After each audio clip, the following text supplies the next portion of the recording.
पुण्यातील Porsche car अपघातानंतर सर्व यंत्रणा खडबडून जागी झाली आहे। शहरात असलेल्या अनधिकृत पबवर महापालिकेने कारवाई केलीच आहे, मात्र आता उत्पादन शुल्क विभागही पुढे सरसावलाय। पुण्यातील बॉलर पबवर राज्य उत्पादन शुल्काने धडक कारवाईच केली आहे आणि बॉलर पब सीलही करण्यात आलाय। या ठिकाणी पार्टी सुरू असताना हा संपूर्ण प्रकार घडलाय। कल्याणीनगर भागातील बॉलर पबसह 14 पब आणि बारवर राज्य उत्पादन शुल्क विभागाच्या पथकाने शनिवारी मध्यरात्री कारवाई केली आहे। बॉलर हा तोच पब आहे ज्या पबमधनं बाहेर पडल्यानंतर पोर्शे कार अपघातात अल्पवयीन कार चालकाने अश्विनी आणि अनिशच्या गाडीला धडक दिली, ज्या धडकेत त्यांचा दुर्दैवाने मृत्यू झाला। गेल्या काही दिवसांपासून उत्पादन शुल्क विभागाने मुंढवा, कल्याणीनगर आणि कोरेगाव पार्क भागातील पब आणि बारवर कारवाई सुरू केली आहे। कल्याणीनगर भागात 8 दिवसांपूर्वी हा ऍक्सिडेंट झाला होता, ज्या ऍक्सिडेंटमध्ये संगणक अभियंता अनिश अवधिया आणि अश्विनी कोस्टा यांचा मृत्यू झाला।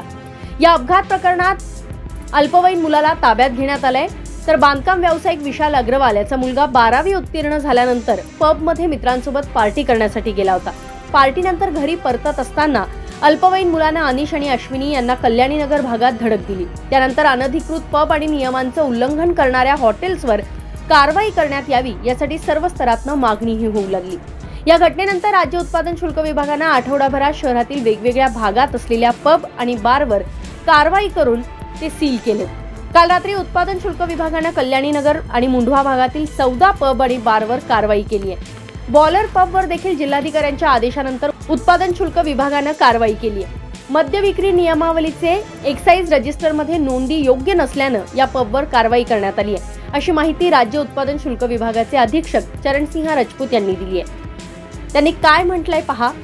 मद्य विक्री नियमावलीचे उल्लंघन केल्याप्रकरणी शहरातील पब, बार, रेस्टॉरंट आणि रूफटॉप हॉटेल्स विरोधात कारवाई करण्यात आली आहे। आठवडाभरात 54 आस्थापनांचे परवाने निलंबित करण्यात आलेत।